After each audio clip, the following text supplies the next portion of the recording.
Yep.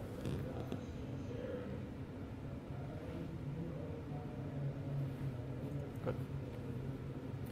Good morning, Bitcoin. We're back again. It's still Saturday, October 7th, 2017, and we're live at the Paralelní Polis for the Hacker Congress, HCPP 17. I'm Thomas Hunt, joined by Tone Vase. Our guest today is Adam Back, the inventor of Hashcash, an early member of the Cypherpunk mailing list, and CEO of Blockstream and general man of crypto. Thank you so much, Adam, for being on the show. Thank you for inviting me. Nice and loud into the microphone there. Project across the room. But let's just start off. Tone, where would you like to start? Well, so how happy are you with how SegWit eventually got in? Was it a big relief over a Blockstream? Were you guys popping champagne like the Ethereum guys were when they forked their coin? What was it like when it was finally achieved and SegWit was coming in? I think, like if you look back at the 148, 149 discussion, most of the Bitcoin developers were more in favor of 149. So it's good that it activated, but it was kind of a bit risky. Just the time frame, and it's a sort of brinkmanship strategy, right? It worked. Right. It's good that it worked. It was risky. BIP 148 and the user-activated soft fork movement was risky, but were you guys at least in your mind, were you happy that the users were really standing up what they believed in and taking all of these crazy pictures, some obviously crazier than others, in support of the user-activated soft fork? I mean, I should speak for myself because people have different opinions, and there's a lot of different people in Blockstream, and a little bit of a variation in opinions. But I think people became sort of retroactively more supportive of the user-activated soft fork because they were like, well, you forced the issue and it worked, and so it was a useful precedence maybe that. It's actually the users' full nodes that define the consensus rules. So miners are more like providing the security service. And you should, it was in principle, people should know that was the case because in the first halving there were a few miners that decided they really wanted 50 Bitcoins per block, not 25, so they kept going. And of course all the full nodes barely notice that they did it. The hash rate fell a bit and it carried on. So they stopped pretty quickly, right? Because they were burning electricity and not getting rewarded. So I think it's kind of like that, right? If if the miners were to preemptively change the rules, it just makes another network. And so now that SegWit's activated on the network, are you excited for the future of Lightning Network? Do you think that this will solve Bitcoin's scaling problem? Yeah, I'm very hopeful that we'll see Lightning live. There are a lot of people working on it, on smartphone wallets. There's a couple of people working on those, and 4 different groups working on Lightning. And Taj is at MIT now. I think he's also working on Lightning. They've at the Scaling Milan conference, there was a hackathon for 2 days afterwards, and I think all the Lightning guys got together and had a 2-day hackathon on interoperability. And so since then, as I understand it, they've made a lot of progress on interoperability. And so it's they were able to test interop between different implementations, and I think it's progressing. People are making now live test transactions. Mm-hmm. So let's stick with Lightning. So if some people are already making live test transactions, what do you think is a reasonable expectation for on the network Lightning channels to start actually working? And what do you think some of the best use cases are for the Lightning channels? Because it's just a one-to-one channel, so I would think that it's more useful for an entity that is taking in a lot of transactions from different users. I'm still a little unclear what the very best, most optimal use case for a Lightning channel is. Yeah, so I mean, actually, Lightning has, it takes a while to sort of understand the implications and of the recirculation concept. So a number of the people working on the protocols have spoken about this in the past, but basically the idea is that if you lots of different users have got channels to different things, and let's say users load up a couple $100 into a Lightning channel, they go into a Starbucks, they buy their cup of coffee, and at the end of the month they reload. Does it gain anything? Well, what is Starbucks going to do with it? They're going to sell it to pay their staff in US dollars. So they go to an exchange, they sell it. The user goes back to the exchange and buys more Bitcoin. And so you get all these on-chain transactions as they set up and tear down transactions. But actually, pretty soon the Starbucks guys and the exchange guys are going to notice there's an opportunity here, right? If they go on Lightning, when they can keep the money on Lightning, and when the user goes back to top up their channel, pays money to the exchange will just pay Starbucks to send the user their own money back, or aggregate other users' money.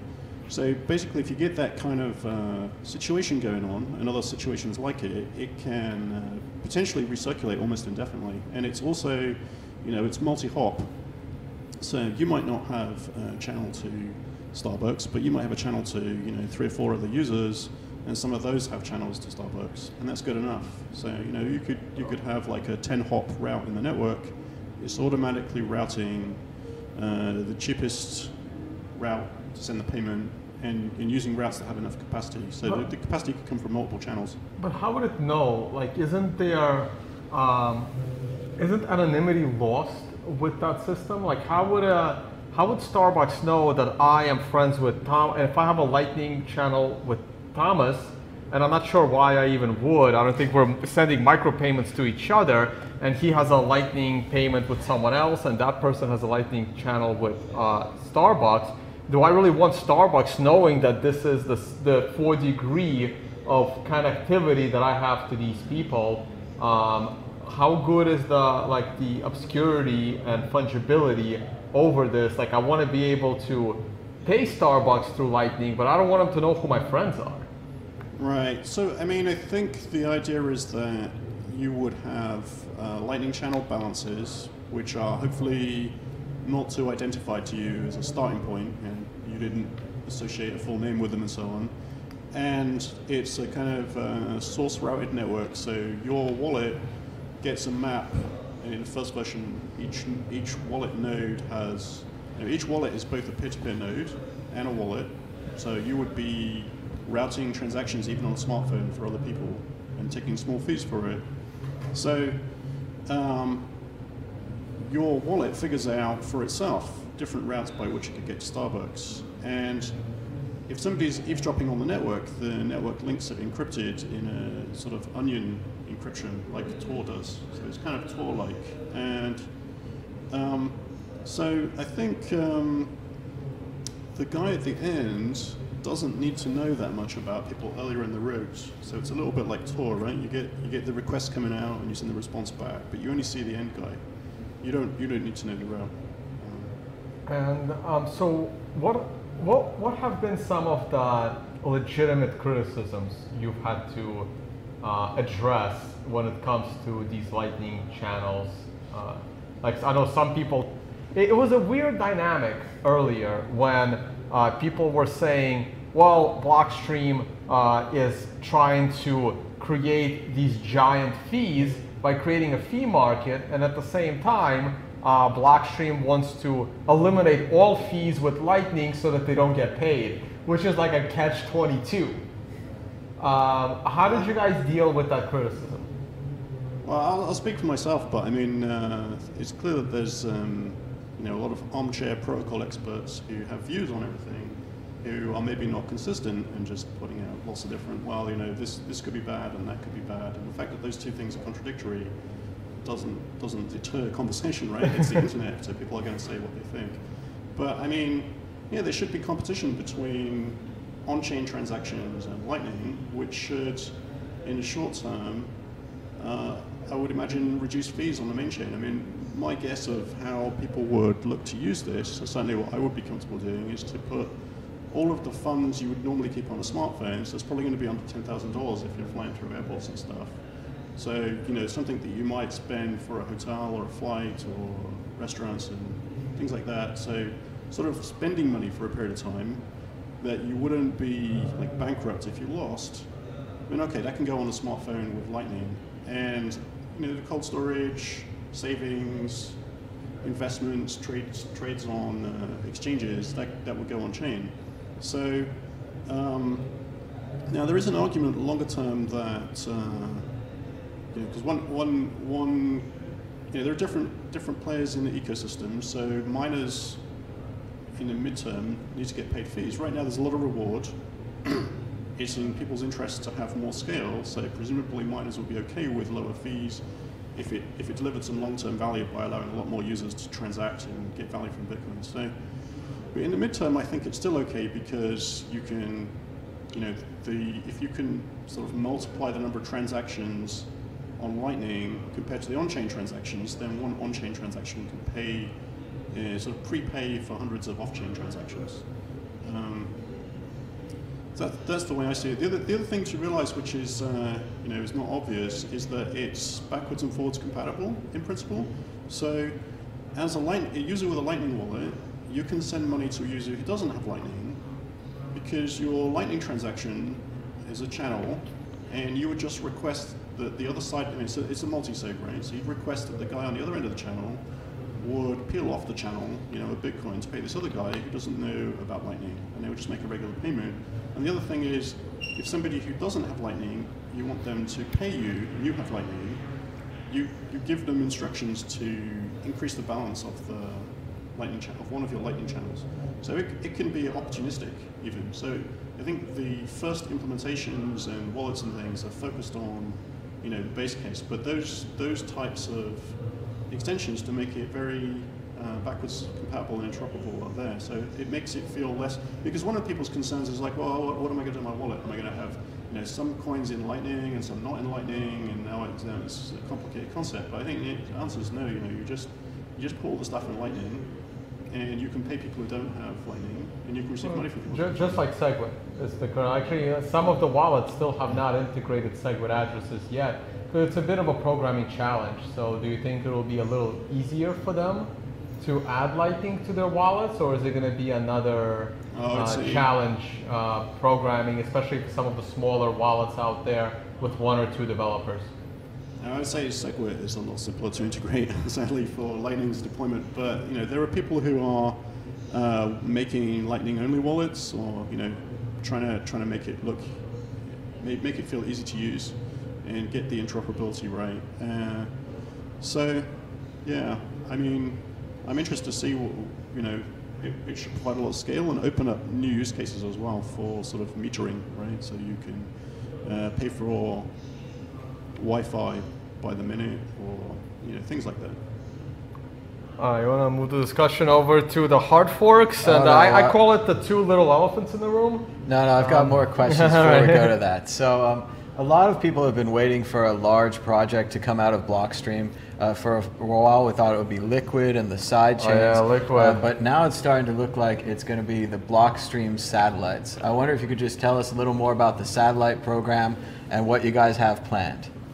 Okay, so I mean, the idea is that we set up a network of satellites, so we leased bandwidth on commercial satellites, and at the moment we have 4 coverage zones using 3 different satellites. So one for North America, one that covers parts of North America and South America, one for Europe and one for Africa. And so it's streaming Bitcoin blocks in real time. Right now it's just streaming the blocks, but we will switch it to streaming the transactions and then the blocks using compact blocks, which will mean you'll be able to receive the transactions faster and the blocks faster, because compact blocks are lower latency. And it's, you know, so by the end of the year we're planning to cover the rest of the planet. Okay, so full coverage. And you know, as to what you would do with this, I mean, it depends on your situation, but it definitely lowers the cost of running a full node. You know, even if you have a decent internet connection, streaming Bitcoin can slow it down if you're doing other things. And it also helps privacy because it's completely passive. So you can be receiving a Bitcoin feed of blocks without anybody seeing your node's IP address on the peer-to-peer network. So nobody knows you're using it. If you're in a country that maybe frowns on you using it, they can't tell you're using it because it's passive technology. And when you come to send a transaction, transactions are very small. You could send them over SMS, you could send them over Tor.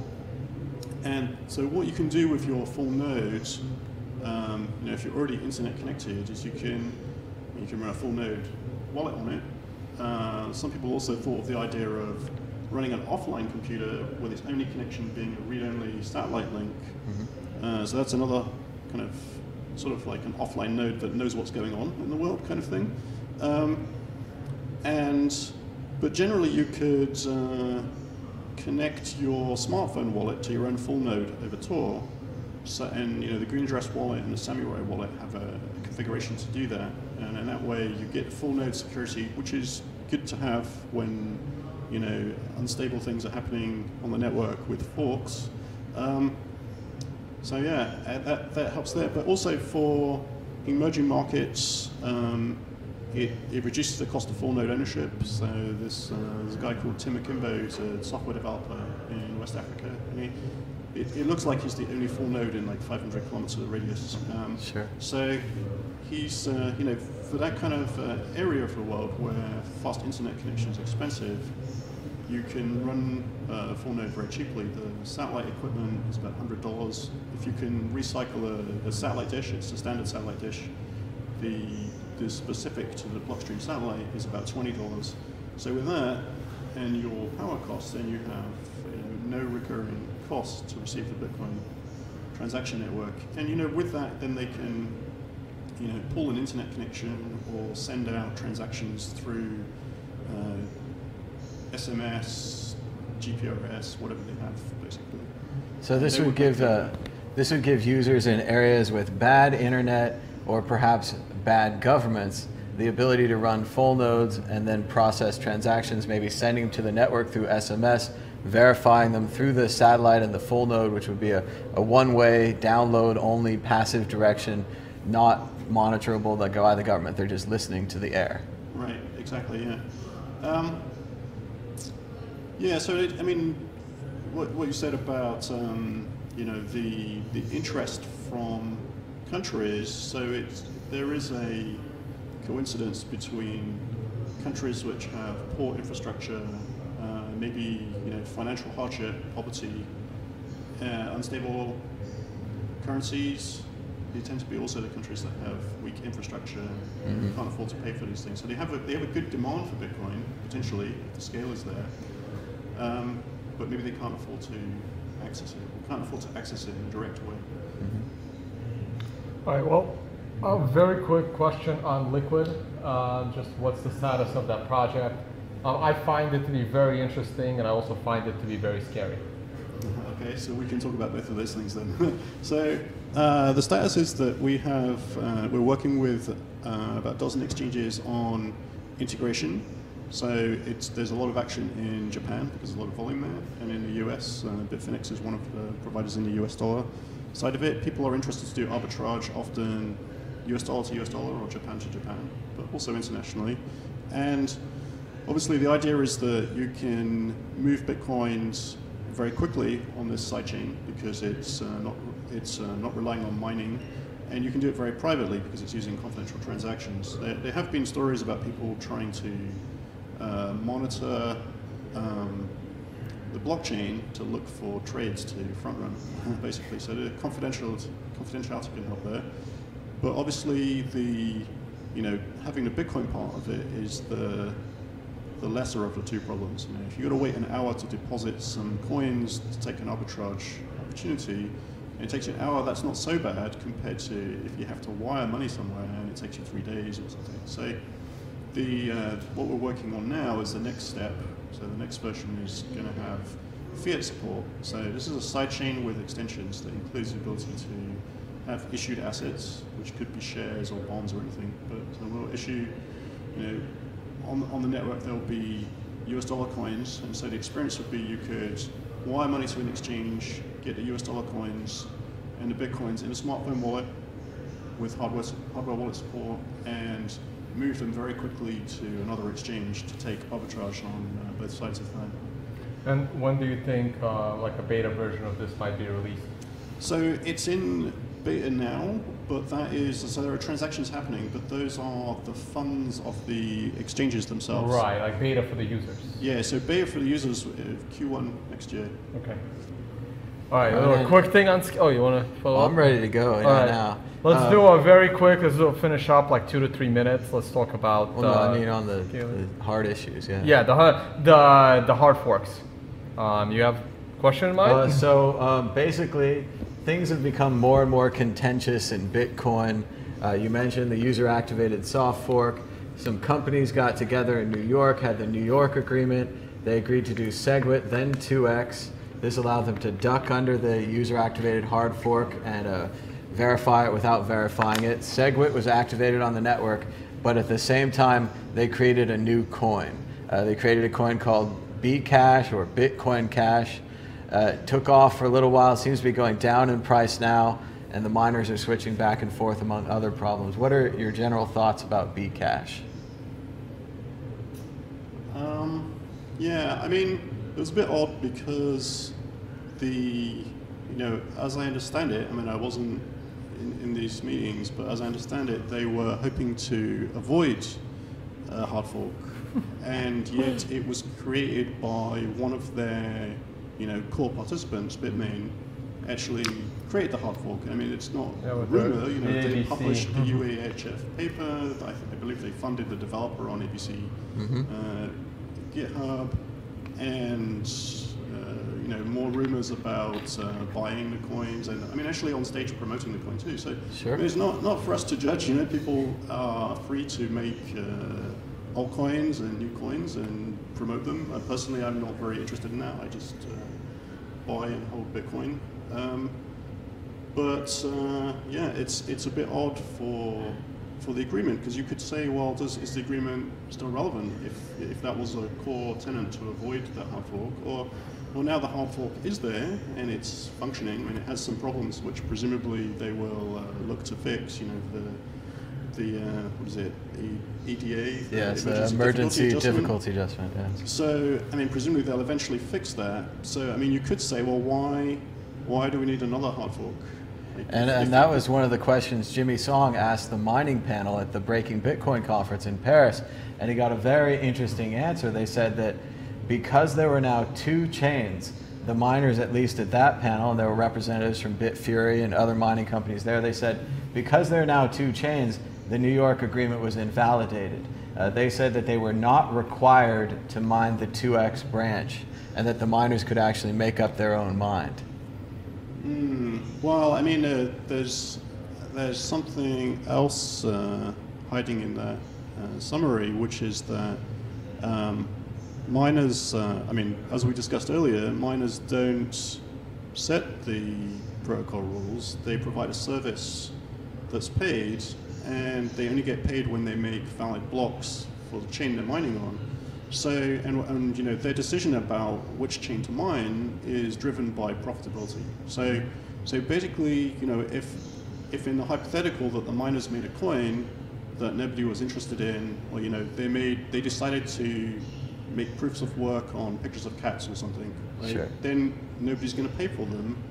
They would stop pretty soon because they would be losing however many tens of millions of dollars a day that this adds up to. So. I think from that, looking at it from that perspective, it doesn't look to me like miners are going to do, they're just going to mine what's profitable in the short term or the midterm, because they also have like a midterm investment and an interest to see Bitcoin do well and continue adoption. And, do you think the 2x hard fork is going to happen in November? And do you think it would be more or less relevant than the Bcash and what we've seen, in your best guess? So, I mean, there's one reason I'm thinking it probably is going to happen regardless, which is that, people thought the user-activated hard fork wouldn't happen, and yet some miners decided to make it anyway. And so, if there is any kind of interest for speculation or whatever the motive was last time, maybe somebody will do it anyway. just because it's an opportunity to speculate or what have you. So there's that. But I mean, I think, you know, whether they, I mean, the other sort of complexity is that Bcash had, you know, some advantages and some disadvantages. So I mean, it had advantages basically. So it was missing SegWit, but it had replay protection, which they added, you know, pretty close to the release date because exchanges warned them that they wouldn't list it if they didn't, because it would create problems. So they added replay protection, but they didn't change the address format. So then, you know, a bunch of people sent, or are continuing to send Bitcoin to Bcash addresses and Bitcoin Cash to Bitcoin addresses, and that causes its own problem. Some of the exchanges now start to have a fee where if you send them, you know, the wrong coin and they have to have somebody manually get it out, they're going to charge you $30 to cover their costs and inconvenience. So that's an unnecessary nuisance. It would have been very easy to change the address format. So, but I mean, what do we call the other coin? It doesn't really have a name, right? B2X. Oh, I think they're trying to call it Bitcoin. I'm afraid so. Yeah. Yes. I believe that's part of their plan. I've always said Bitcoin has no central company to market it. It also has no central company to protect its trademarks.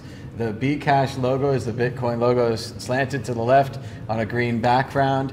And I don't know what the B2X logo is going to be, but I'm expecting a Bitcoin logo again. Yeah, it's going to be interesting.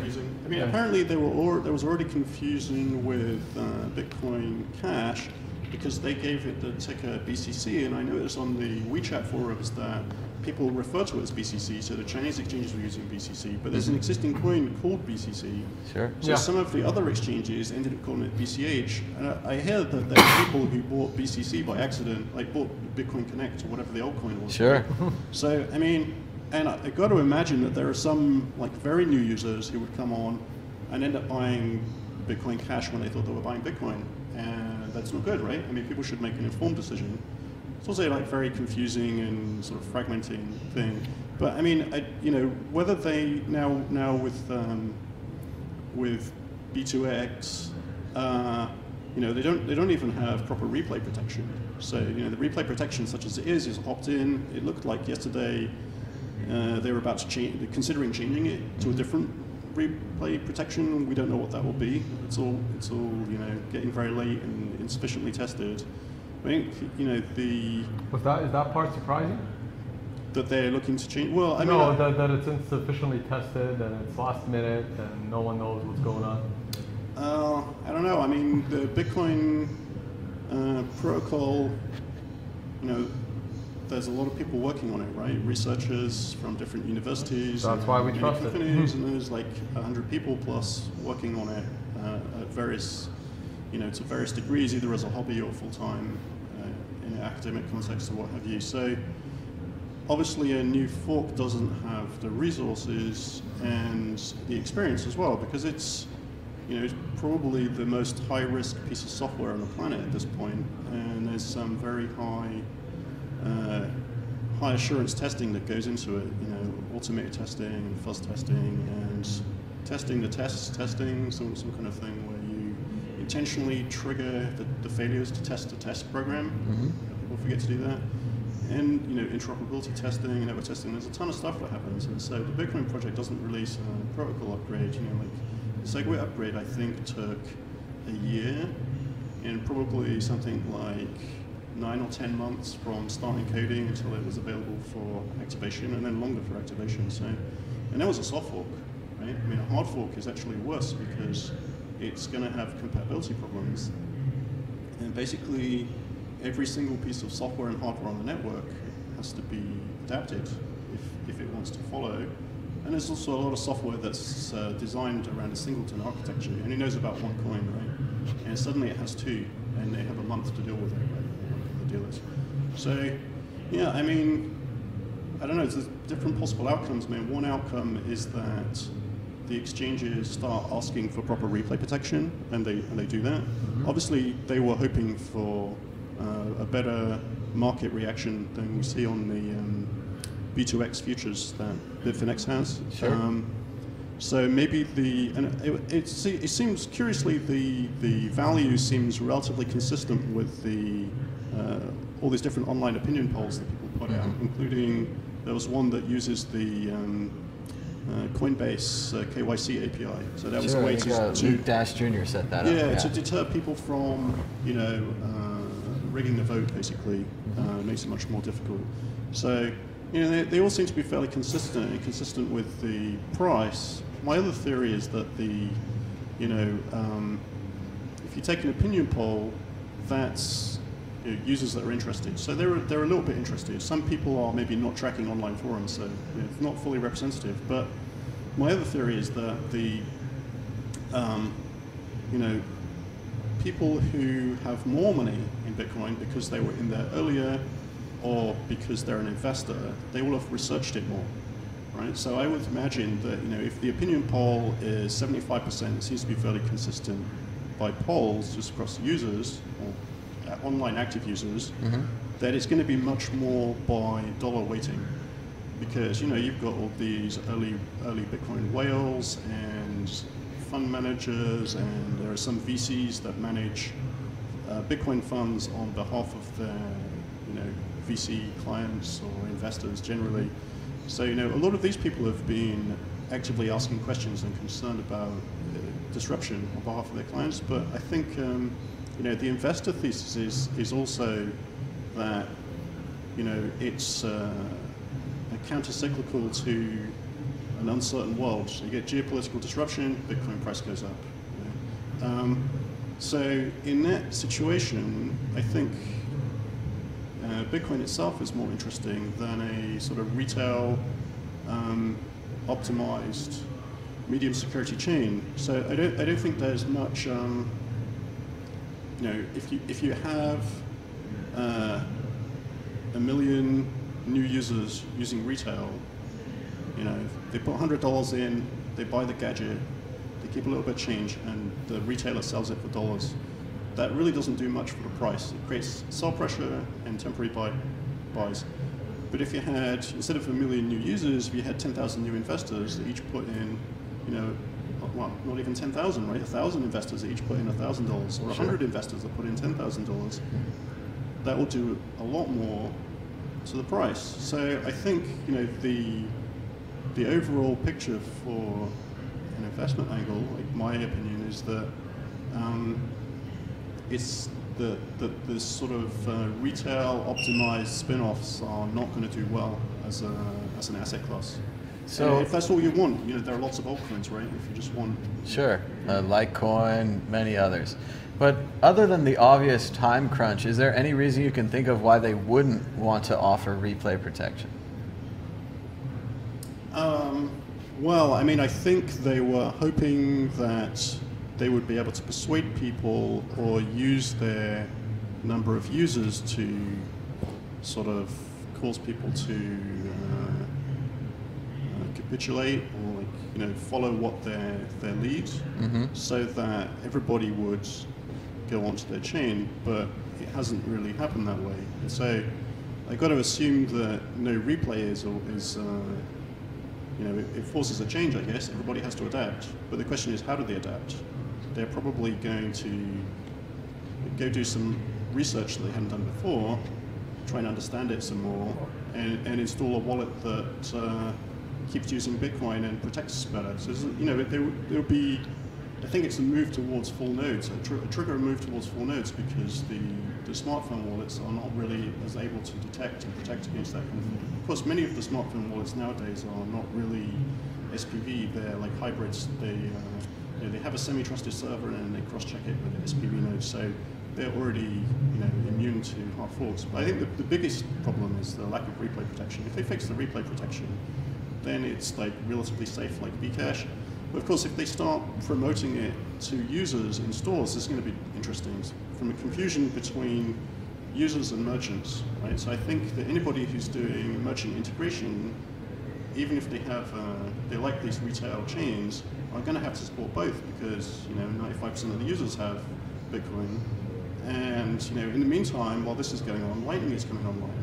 So at that point, you start to wonder, like, well, what was the point actually? It's kind of bad timing, right? If we didn't know anything about Lightning hadn't been invented, there would be a tricky conversation right now. But as Lightning is, warming up right now, it seems like an odd time to have this conversation, right? And also, I mean, the other thing that is a little bit unusual is that, most of the companies that are involved in the New York Agreement actually have been the slowest and haven't yet adopted SegWit. So, if they're only getting a 2 times increase and they're willing to try to put all this effort into, supporting this thing, which would be quite difficult with all the replay problems, right? Mm-hmm. It's just much easier to integrate SegWit, and they haven't done it. So it's sort of conflicting situation. It's very strange they haven't adopted SegWit, especially companies like Coinbase and BitPay, where they do process so many transactions and they have so much to save, but they're not willing to do it. With the one-chain idea, do you think this is kind of like when Vitalik was having the problem and they split off Ethereum and Ethereum Classic? He went around to the exchanges first and he said, trust us, there'll be one chain, no one will mine that old chain, you'll be fine. Then somebody mined the old chain, some exchange listed it, and pretty soon they're all listing it, they're all mining it, and now we have at least 2 Ethereums and maybe more in the near future. Mm-hmm. So was there a question at the beginning? I think we'll go more into the confusion issue where just today Roger Ver announced on GitHub and Jeff Garzik seconded it on Twitter that Bitcoin.com is going to list B2X as Bitcoin with the ticker symbol BTC. Okay, so that's super confusing, and it's also kind of confusing as to what Roger is doing there, because I think it was only a week ago that he was on stage saying that Bitcoin Cash was the real Bitcoin, in his opinion, and furthermore that he was intending to dump, i.e. sell all of his B2X coins to buy more Bcash, and now he's switched.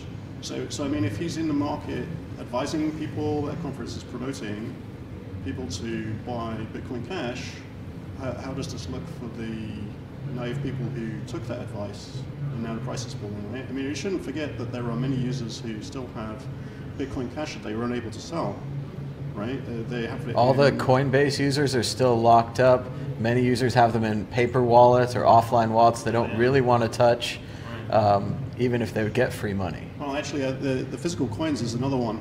Sure, Casacious coins have more value if you don't take the sticker off. Right, so it's a trade-off. Like, do you peel it to get the Bcash, but then you destroyed the coin's collectible Sure. value? Yeah, so the price of Bcash has been coming down since the 21st of August, and we're almost at new lows here. Yeah. All right, you want to end it here? Any more questions? What do you think Adam? will happen? Do you think there'll be a 2x hard fork? Will they attack Bitcoin? If all the miners leave Bitcoin and go to B2X, will Bitcoin have to do a proof of work switch? Not with a price that's 75 to 95% of the value. They won't. and anyway, all that will happen is the difficulty will come down. So I mean, people are thinking that difficulty adjustment is not very fast, but you can hold while difficulty is high. Sure. And if you're making a slow investment decision to add more Bitcoin or to, I don't know, sell out to pay for something that you need to pay for, you can afford to wait a day. I mean, we've got 10-minute blocks. Sure. How slow can it go? I think it's fine, and it will adjust. All right, thank you so much, Adam, for being on the show. And for coming on the show. We have, I can only assume you have a Trezor as one of your storage means. I do, I have multiple. All right, well, you will get to choose between a black or a brown, or you can have them both. We have a sponsor, Crypto HW Wallet, and here you go. We'll show you what they look like. They're really nice. They're genuine leather. You can smell it. The guy kept smelling his yesterday. Like that. So there you go. It's for. I'll take the black one. To make them. No, you can have them both. There you go. You can give one to someone at Blockstream if you like. All right, thank you. But you can take them both. One of each color. There you go. That's good. Thank you, Dr. Bass. Great. All right. Thank you. All right. Thank you so much Thank for you being so on the much for show. coming on. And we'll catch you tomorrow at the event. Sure. Thank you. All right. Hey guys, don't go away. We're not done. We have one more. Thank you so much for patiently waiting, and we will continue with our interview. Thank you, Dr. Back. Feel free to stick around as we interview another special guest. Our next guest is from Slush Pool, one of the sponsors of the Paralelní Polis. I keep saying it wrong. Convention. Come on down. Just want to speak right into the mic. Yep. So tell us your name and what do you do at Slush Pool? Okay, so my name is Jan. I'm the CEO of Slush Pool, and the place here is called Paralelní Polis. Paralelní Polis. Yeah, I always mess that up. Now that I know it's Parallel City, it's easier for me to say in English. But yeah, well, that's kind of the intention. There it is. So what do you do at Slush Pool? It's a mining pool? Yeah, it's a primarily Bitcoin mining pool, but recently we started adding new cryptocurrencies. We now have Zcash support, and on the long run we're probably turning to something like a multi-pool. So, you know, it all started like a small garage project where Slush was building this concept of pooled mining, and when he was actually tired of doing it by his own, he invited me and Pavel, who is the CDO, to actually make it into something more professional, you know, to build the team, because we started getting questions from the miners, so we needed like real support. And I mean, with the last year's exchange rate, I mean, the amount of money that's being put into the mining equipment is huge, and basically all the miners are now big professional companies. So they deserve this kind of quality of service. So that's what we are trying to do. So initially from the small project running just on a few servers is now scaled globally in a few data centers and pretty much all the continents. We're not in Japan, I think, yet, and Africa. But I'm not sure if anybody's really mining in Africa. Would they get rid of the heat? So yeah. So this is it, and this has been my life for the past 4 years. So we got into this with Pavel in sometime in April 2013, I think. Okay, and how does a mining pool work? Because I used to mine Dogecoin all by myself, and one time we got a block, but the rest of the time it didn't go that well.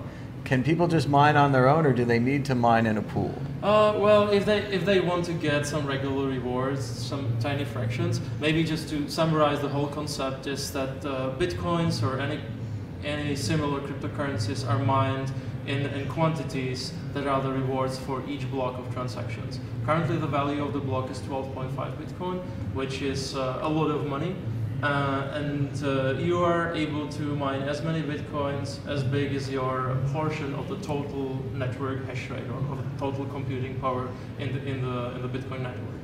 So right now I think the total hash rate is about 6,000 or 7,000 petahash. It has been fluctuating lately because of miners switching to the Bitcoin Cash. I mean, so if you want to get some even reward, you can participate in a pool where you actually contribute with your mining power.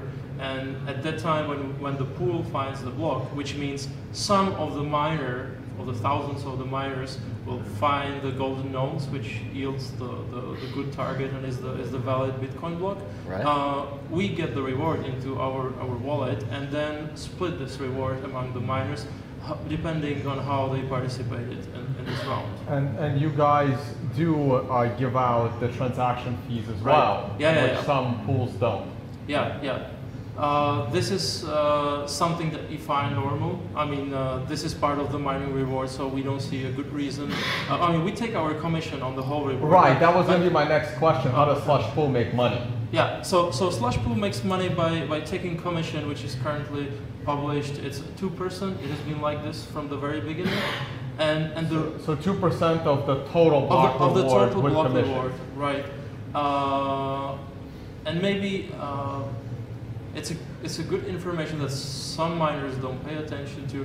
Is since we do merge mining of Namecoin, they're also getting fractions Bitcoin added to their reward when we mine the name coins. So we take this whole amount, we take our commission, and then we split it among the miners. So if the block is 14.5 Bitcoin, they get 98% of that. So mining Bitcoin is like buying lottery tickets, but if I'm just buying them by myself, I'm never going to win.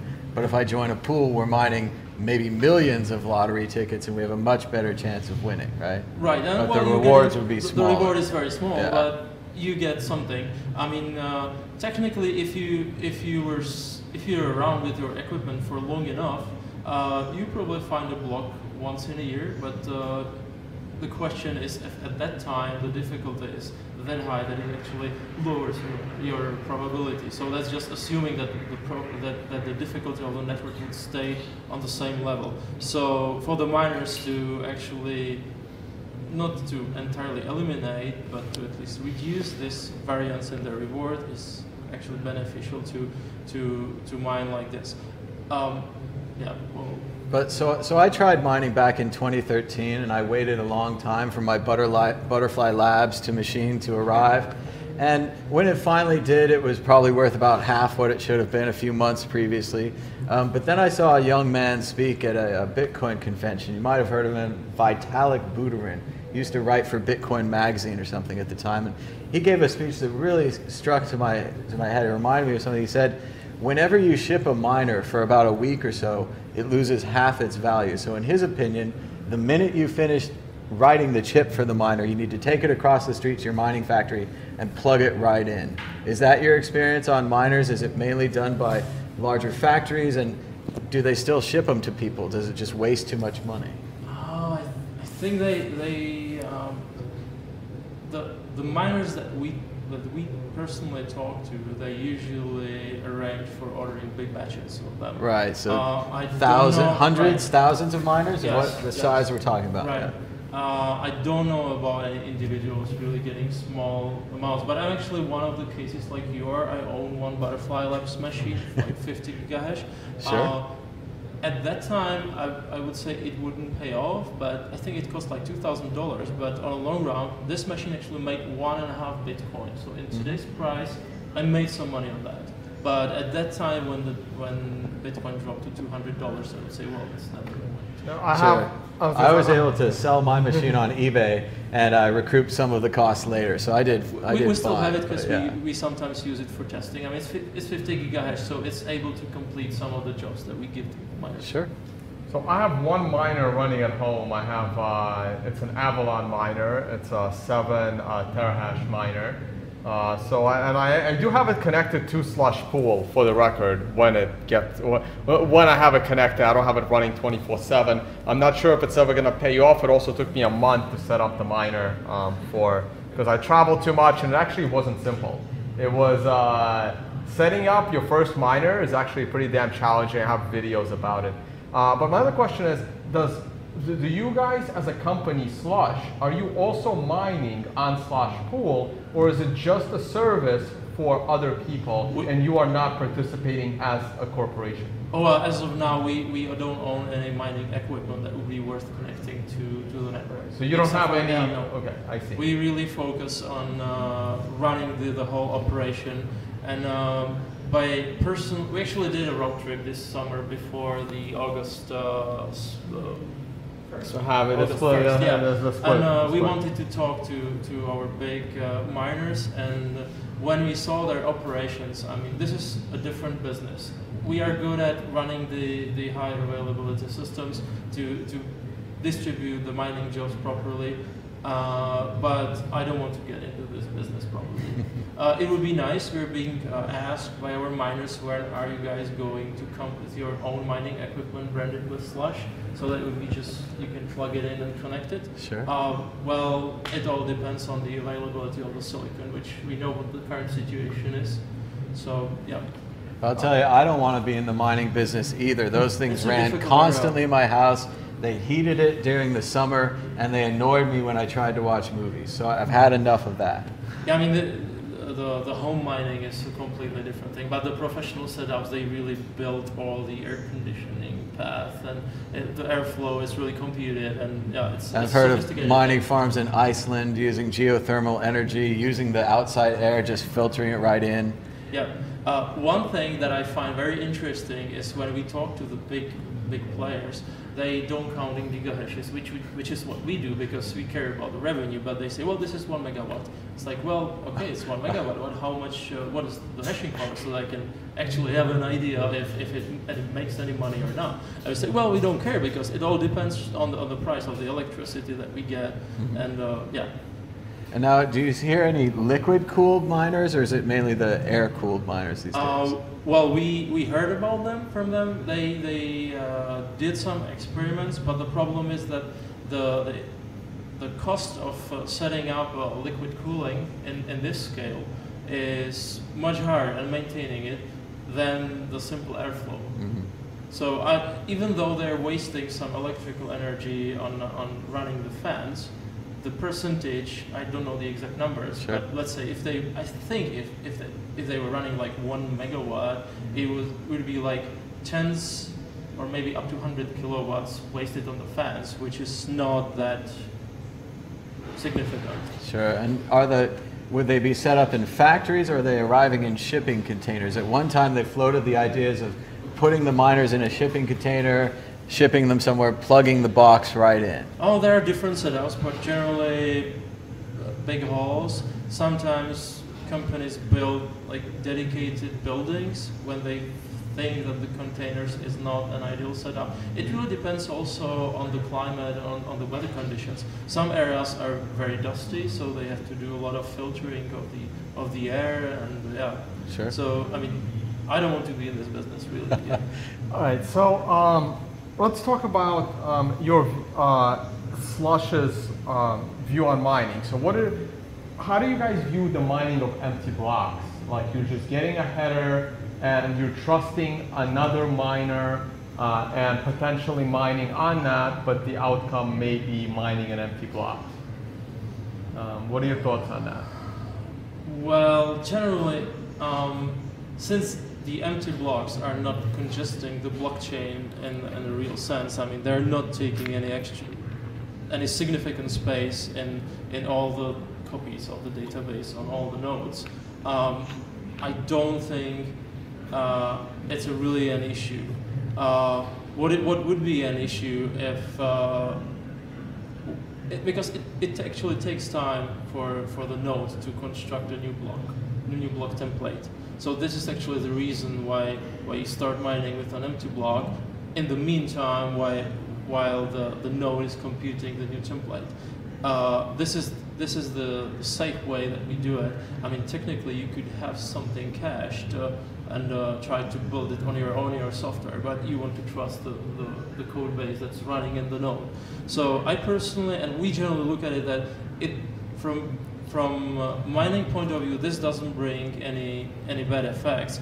If what you're trying to hit here is the ASIC boost optimization, which you can do with empty blocks, well, that's a different story.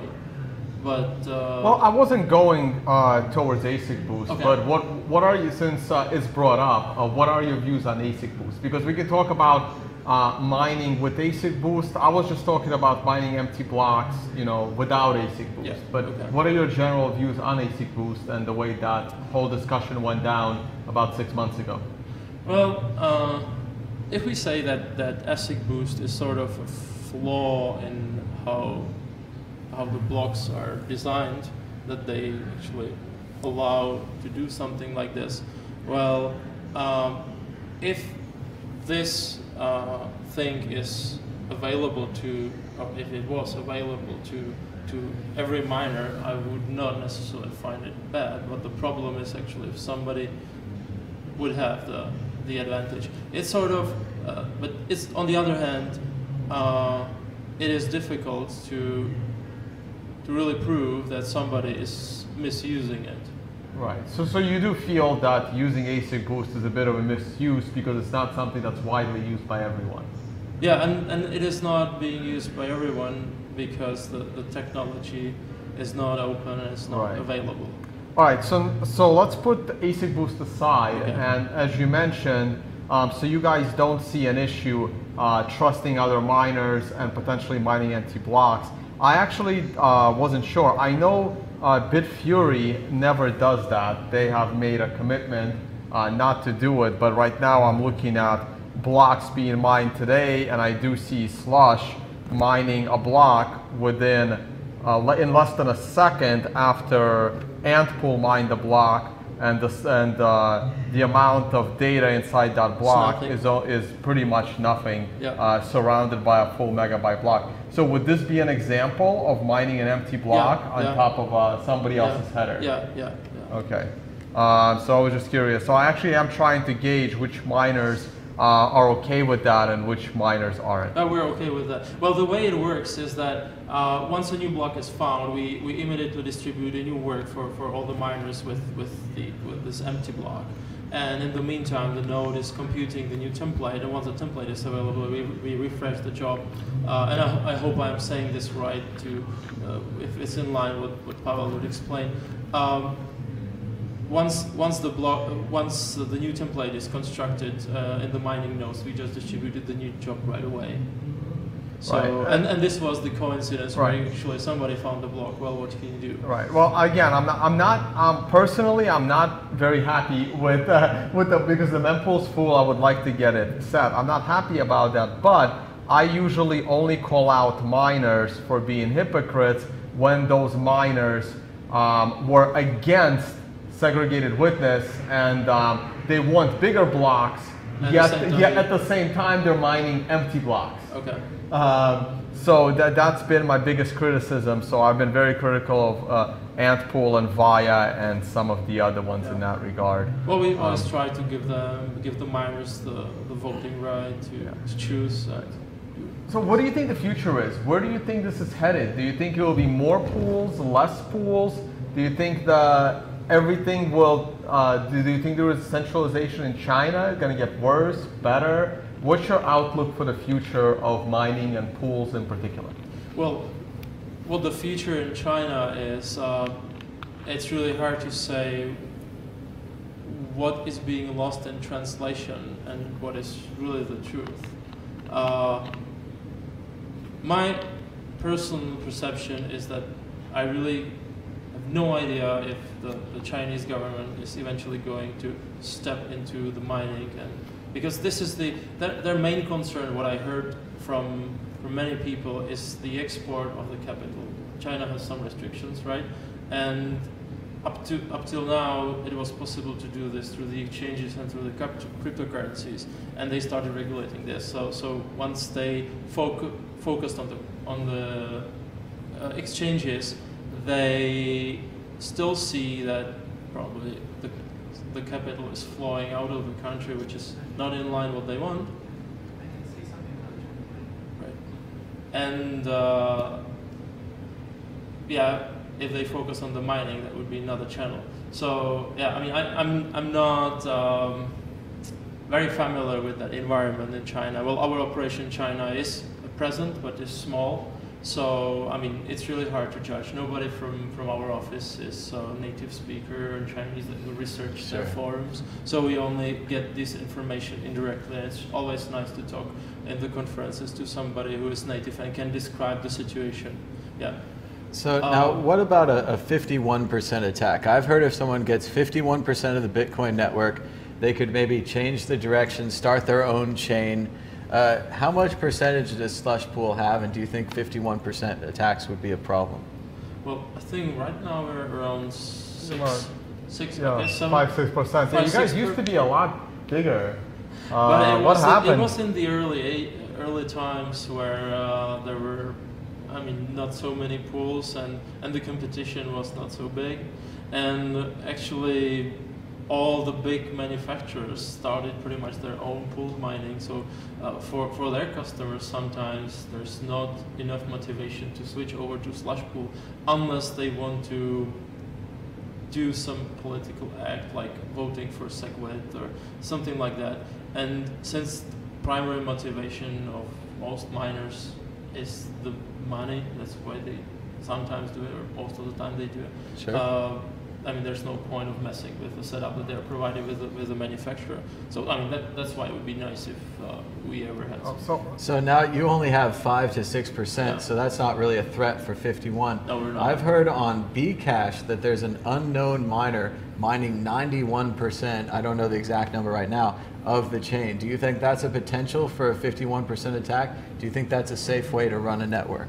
It's currently at, it's dropped. It's currently at about 40% of an unknown miner. But at certain times when there's not much difficulty, it does go up to like 60, 70. Yeah, when the emergency difficulty adjustment algorithm kicks in, then things start changing. Yeah, I mean, how the BCH network is going to behave, I think it's probably in the stars and up to the developers what they're going to do with that. Where on Bitcoin, all the miners are signaling, so we can tell if a certain miner was getting too high. I don't remember the name, but some miner got very close. Ghash. Yeah, and the market just punished them afterwards. Yeah, they were gone. Because they were gone real it was quick. a pool, people started leaving that pool to actually balance things out. And on the other hand, sometimes, even though we signal who is mining which block, I mean, sometimes there could be a provider actually mining blocks with different identities just to cover all these. So it is hard to say. But from Satoshi's paper, if there was this 51% attack, I think the miners should not try to destroy the network because they would lose their holdings. Now, speaking of destroying the network, moving on to the next fork of SegWit 2x, does Slushpool plan to stop mining Bitcoin and start mining SegWit 2x coin?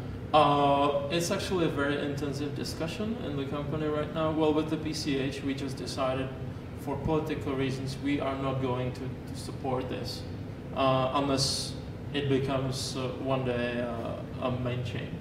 But since it didn't happen, I mean, it's not a concern for us right now. But with the SegWit 2x, I think we should be somehow ready to reflect the thing. But I still don't think, at least that's the indication that we have from the big miners, that they pretty much don't want to do the NYA agreement because of this split that's already present in there. That's good to know. Yeah. And do you have a general, do you have the knowledge of, let's say, geographical distribution of the miners of your pool? And is that something that is publicly available, or is that something you can share? Actually, yeah, it is available. If you go to the stats page and if you scroll down, there is a chart in there showing different machines with the hash power, and you can see what's in the States, and what's in the Europe.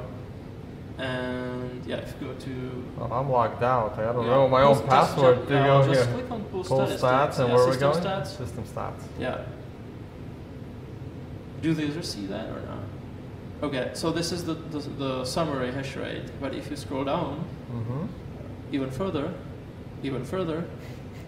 these lines, if you put your cursor over that, it actually says the distribution. Based on continent. Yeah. Well, so you have China, Europe, Singapore. Really? Yeah, there's Singapore. Wow. And US. And the US. Yeah. So is this where the miners are located, or are those just like how well, they're we're connected? assuming that the miners are selecting their closest geographical location for getting the jobs, so that they it's have faster very lower ratio for propagation, right? Yeah. So I mean, if you want to attack this chart, you would mine from China to US, but I think there's no point to do that. It looks like way more petahash, way more in the US. I mean, I'm looking at this and.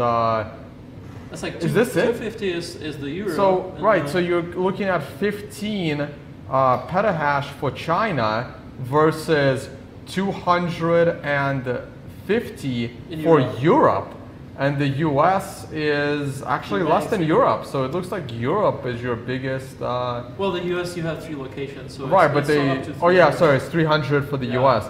Yeah, so it's US, Europe close second, and China is on par with Singapore. Yep. So that seems a little strange to me. I guess not many from China want to connect to Slush Pool, perhaps. They're all Ant Pool or F2 Pool. Well, first, we're not good at marketing in China. We're learning that, and it's really hard to enter it. I think we just have to do a physical trip over there and talk to people. And I think just most of the hashing power is sold by Antpool, or I mean by Bitmain, and they have no motivation switching over. So I mean, it's like when Microsoft would only install Internet Explorer. They're just not going to add Firefox. Yeah. I'm assuming that this 10 petahash from China, or how much it is? About 15. 15, okay. Is the miners who are politically convinced that initially they wanted to vote for SegWit, so they were connected to us, and now they want to stay there. All right, and Slush Pool is based out of the Czech Republic, and you guys are sponsoring the conference here? Yep. That's fantastic. Yeah, I mean, we feel it's important to support these events, and we actually did the same thing last year, and but the event has grown much bigger now, so it needs more sponsors. Absolutely, they talk about renting an even bigger space next year, yeah, there's even more so attendees. Yeah, the Bitcoin space just getting bigger and bigger. So unless Tone has more questions? No, I'm good. It's actually 8 o'clock. Yeah, go ahead, Joseph. You have a question? I have a question regarding GMO 7 nanometer news coming out saying that they may have it next year in May. What's the chance that that actually really is coming out? If it does, how's that going to impact all the existing machines running at 14 or 16 nanometer? I'm assuming it would be like 30–40% more efficient if they pull off this technology. But what I'm wondering about is what is the actual foundry doing it for them? There are not too many foundries in the world. If you download the Intel's latest presentations on this topic, you will see that the number of foundries being able to keep up with the technology is still shrinking the nanometers. It's also shrinking the number of companies being able to do that. We actually tried contacting them because we would like, if the numbers are true, what they're actually publishing, we would like for them to operate nodes in Japan, but we didn't get the answer, so if anybody from GMO is watching, just talk to us. Okay. Yeah. All right, and just one final question. So any ETA on when you guys might make a decision about the New York agreement and which way you're going to lean?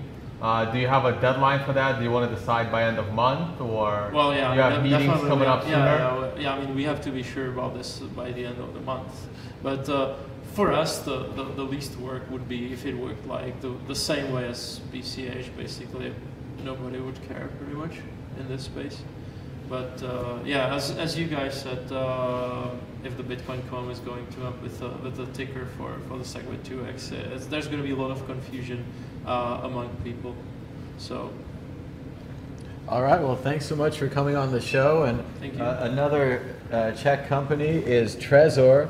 So we'd like to offer you from cryptohwwallet.com a leather case for your Trezor. We give you the impossible choice of brown or black. I would go for the black one. Okay, excellent choice. That's like what Henry Ford said. You can have any color you like as long as it's black. We'll do a picture. I'm your biggest distributor, actually. For Trezor, I thought I sold more than 10,000 units already, at least. Okay, well, that's Satoshi Labs. Polis is run by a different company, but yeah, but it's the unifying person is Slash, who started Trezor and Pool. Okay. So very cool. That's the whole story. Actually, take one for Slash too. Well, he'll be here. We're hoping to catch him tomorrow. Okay. Is he supposed to be here tomorrow? I think so. All right, we'll catch him tomorrow. Okay. We'll try and interview him as well. Okay. All right. So thanks so much for being on the show. Thank you so much for coming on. And thanks to everybody at home for watching. Be sure to give us a like and a subscribe if it's your first time here. And we'll be back tomorrow with more interviews live from Paralelní, Polis. Parallel City. I might have got. Oh, I got it that time. I had it written in front of me. I cheated. But thanks so much, and we'll be back tomorrow. Bye bye. Bye, guys. All right. It didn't work. It's not stopping. Ryan, are you stopping?